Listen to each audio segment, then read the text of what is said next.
Selamat datang di Praktikum Online Epidemiologi dan Ekonomi Veteriner. Acara 5, jenis kajian epidemiologi observasional. Materi praktikum akan dijelaskan oleh Dr. Reza. Oke, kita mulai praktikumnya. Jadi, jenis kajian epidemiologi itu kita biasa pakai kajian observasional.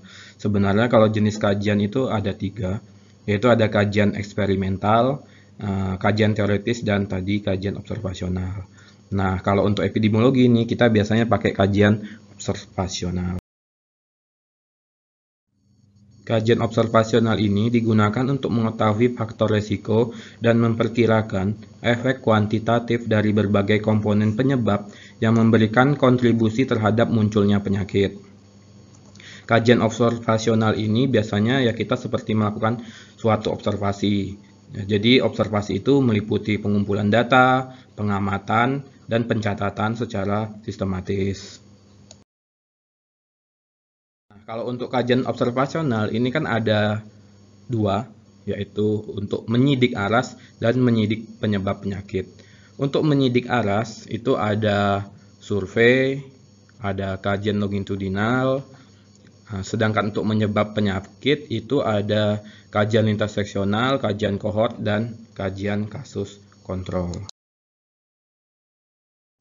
Oke, kita masuk ke dalam kajian observasional menyidik aras pertama, yaitu survei. Jadi, survei itu adalah suatu penelitian deskriptif yang dilakukan terhadap sekumpulan objek dalam jangka waktu tertentu dan memiliki tujuan untuk membuat gambaran atau deskripsi tentang suatu secara objektif di masa sekarang. Survei ini biasanya dilakukan dengan kegiatan yaitu pengumpulan data, kompilasi data, analisis data, membuat kesimpulan, hingga laporan. Ciri-cirinya survei yaitu biasanya dilakukan cuma 1 kali, dapat menggunakan catatan record saja, hanya melihat aras, tingkat kejadian suatu penyakit, bukan kasus penyakitnya. Survei ini memiliki kelebihan yaitu murah dan cepat karena hanya dilakukan 1 kali, dan baik untuk penyakit kronis karena durasi deteksi yang lama, sedangkan kekurangannya itu hanya mengukur prevalensi karena dia hanya diukur 1 kali. Kalau lebih dari 1 kali itu bisa nanti insidensi dan lain-lain. Sedangkan selanjutnya itu kurang representatif pada penyakit akut karena penyakit akut itu mudah sekali hilang dan susah untuk dilakukan survei. Oke, lanjut ke kajian observasional menyidik aras yang kedua, yaitu kajian longitudinal. Kajian longitudinal ini yaitu untuk mendapatkan gambaran suatu populasi dalam par yang sama terhadap suatu penyakit selama periode waktu tertentu. Nah, kelebihan dari kajian longitudinal ini adalah memberi efek waktu berbeda dengan survei tadi, dikarenakan kajian longitudinal ini minimal dilakukan lebih dari 1 kali, yang dilakukan secara rutin dengan mengetahui ada dan tidaknya penyakit pada hewan atau untuk menyidik aras penyakit. Dan ini juga bisa menghitung rate insidensi berbeda dengan survei tadi karena dilakukan lebih dari 1 kali.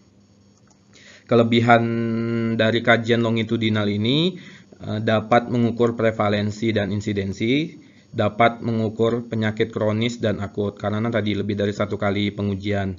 Tapi karena lebih dari 1 kali pengujian, maka biayanya itu mahal dan menggunakan waktu yang lama.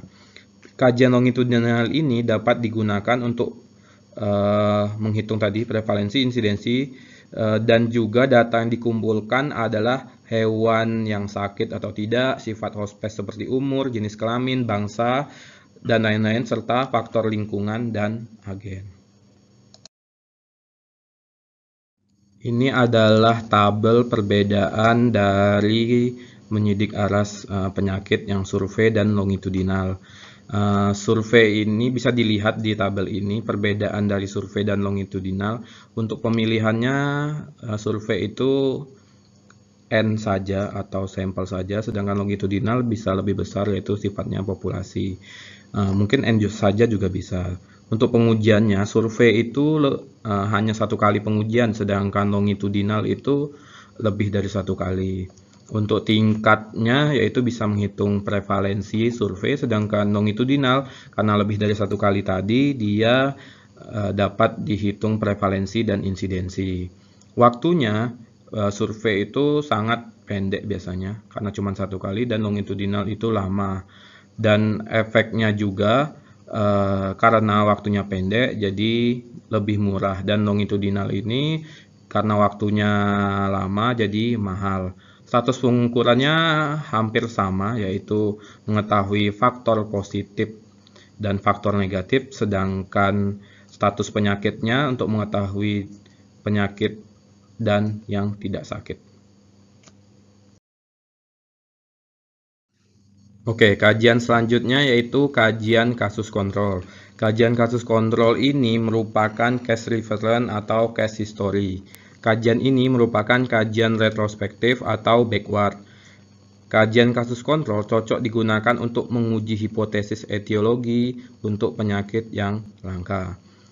Kajian kasus kontrol menganalisis hubungan sebab akibat menggunakan penyakit sebagai outcome terlebih dahulu, kemudian mengidentifikasi penyebab sebagai faktor resiko. Kelebihannya murah, cepat, dan biasanya dilakukan hanya sekali. Kekurangannya tidak menunjukkan urutan waktu antara faktor dan penyakit, hanya mengukur prevalensi.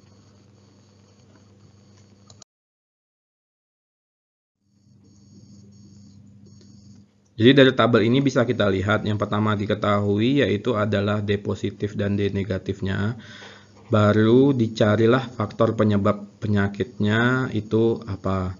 Dan untuk skala waktunya, dari waktu yang sekarang penyakit dan tidak sakitnya itu diketahui, dan faktornya itu apa sih dulu yang nyebabin penyakitnya itu kita cari lagi.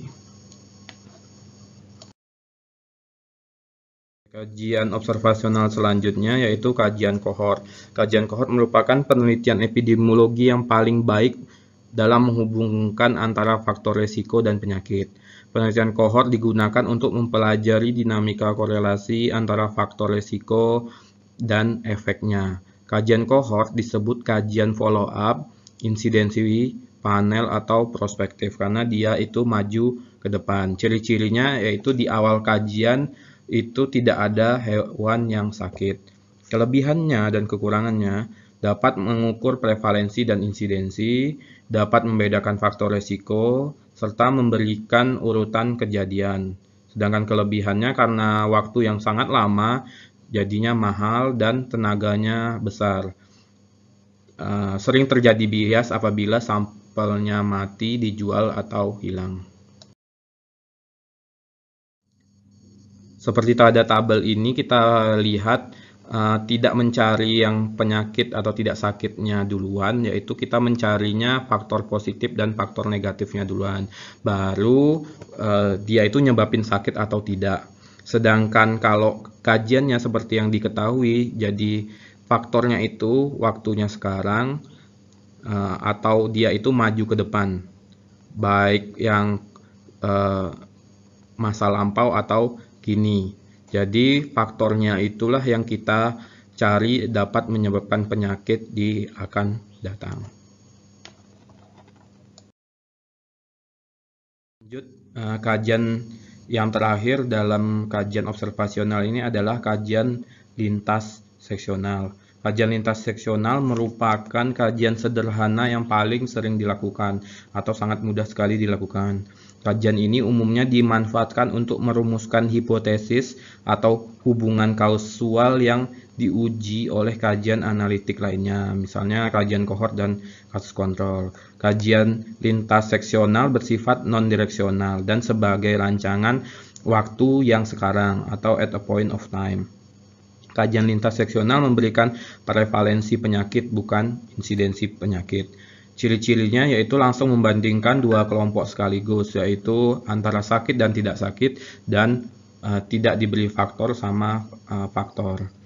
Kelebihannya mudah dan sangat cepat dilakukan, baik untuk penyakit kronis karena juga durasi deteksi yang lama, dan kekurangannya hanya mengukur prevalensi.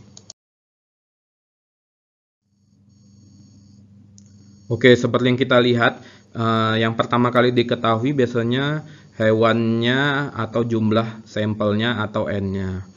Nah, dan selanjutnya baru kita cari bersamaan yang sakit dan tidak sakit serta faktor positif dan faktor negatifnya.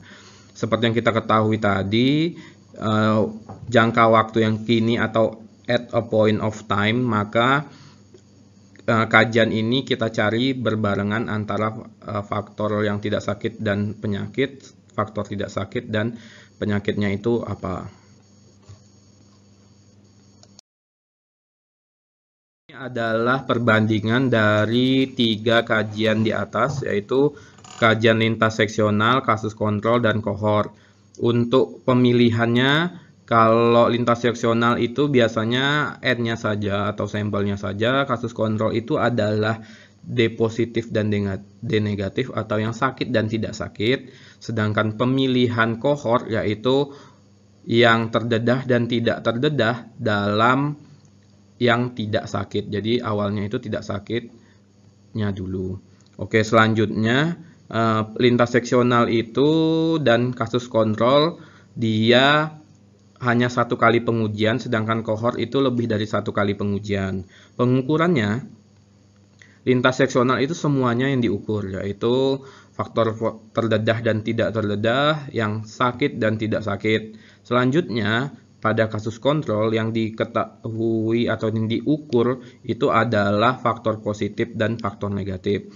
Sedangkan pada kohort yang diketahui awalnya atau pengukurannya yaitu berupa yang sakit dan tidak sakit yang dikarenakan faktor ini. Perbandingannya untuk lintas seksional yaitu semuanya dibandingkan, yaitu yang sakit pada kelompok terdedah atau yang sakit pada kelompok tidak terdedah, dan yang faktor yang terdedah pada kelompok yang sakit dengan yang terdedah pada kelompok yang tidak sakit. Sedangkan kasus kontrol yang dibandingkan yaitu berupa kelompok terdedah pada yang sakit dengan kelompok terdedah pada kelompok yang tidak sakit. Sedangkan kohort yang dibandingkan yaitu kelompok yang sakit pada tidak terdedah dengan kelompok yang sakit pada yang tidak terdedah. Selanjutnya, tingkatnya yaitu lintas seksional berupa prevalensi, dan kasus kontrol juga begitu, yaitu prevalensi. Sedangkan kohort itu bisa menghitung insidensi karena dia tadi lebih dari 1 kali. Sedangkan penyakitnya lintas seksional itu kronis, sedangkan kasus kontrol dan kohort itu dia bisa akut dan kronis. Waktunya yang paling pendek itu adalah lintas seksional, sedangkan kasus kontrol itu dia lama dan kohort juga lama. Yang paling lama adalah kasus kontrol.